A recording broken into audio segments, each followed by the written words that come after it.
अभी कांग्रेस ने एक एफआईआर सेल तैयार किया है जो लोगों को सच बोलने पर उनके ऊपर एफआईआर कर देते हैं। तो मैं कुछ बोलना चाह रही थी कि अगर तुम लोग सच वाले हिंदू हो, वैसे तो तुम हो नहीं, तुम तो घटिया हो, तुम्हारी तो जाति पता नहीं कौन सी है।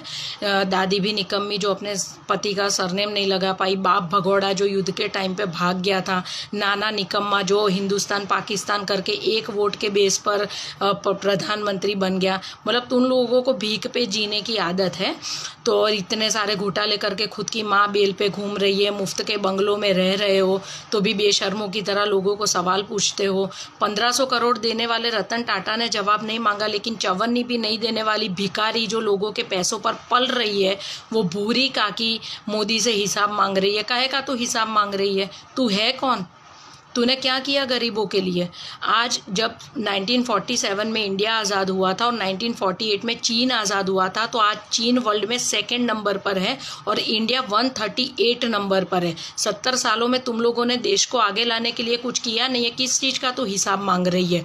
पाकिस्तान बना तुम्हारे राज में, बांग्लादेश बना तुम्हारे राज में, मुस्लिम पर्सनल लॉ आया तुम्हारे राज में, अल्पसंख्यक का मंत्रालय बना तुम्हारे राज में, अल्पसंख्यक के विद्यालय बने तुम्हारे राज में, अल्पसंख्यकों का लॉ बना तुम्हारे राज में। तुमने हिंदुओं के लिए क्या किया? तुमने हिंदुओं को आरक्षण दिया।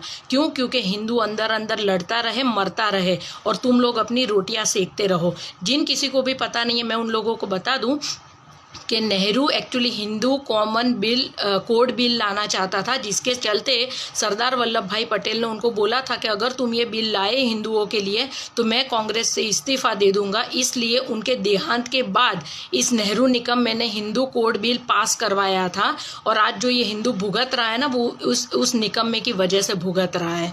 ठीक है। और दूसरा कि मोरारजी देसाई ने अपने एक उनका जो बुक है मेरा जीवन वृत्तांत, उसके 4, 5, 6 नंबर के पेज पर लिखा है कि पता नहीं क्यों मुझे ऐसा लगता है कि नेहरू को पहले से ही हिंदुओं के साथ अलग ही पूर्वाग्रह है और जो हिंदुओं से नफरत करते हैं। और जेबी कृपलानी ने भी कहा था कि अगर आप हिंदू से प्यार करते तो कभी हिंदू कॉमन बिल नहीं लाते, आप कॉमन सिविल कोड लाते जो सारे धर्मों को लागू पड़ता। लेकिन आपने हिंदुओं पर अपना गुस्सा उतारा और आप हिंदुओं को धोखा देने के लिए जनोई पहनते हो। ये जेबी कृपलानी के शब्द है। तो मतलब ये परिवार पूरा नीच परिवार है जिन्होंने सिर्फ देश को लूटने का काम किया है और देश की बर्बादी में पूरा योगदान है। अभी भी समझ जाओ, हिंदू एक हो जाओ और इन लोगों की बैंड बजा दो। कांग्रेस मुक्त भारत करोगे तभी जाकर तुम्हारी जिंदगी सुधरेगी, वरना तुम्हारी जिंदगी ये लोग नर्क बना देंगे। इससे अच्छा तुमको नहीं समझा सकते हैं अब। वंदे मातरम।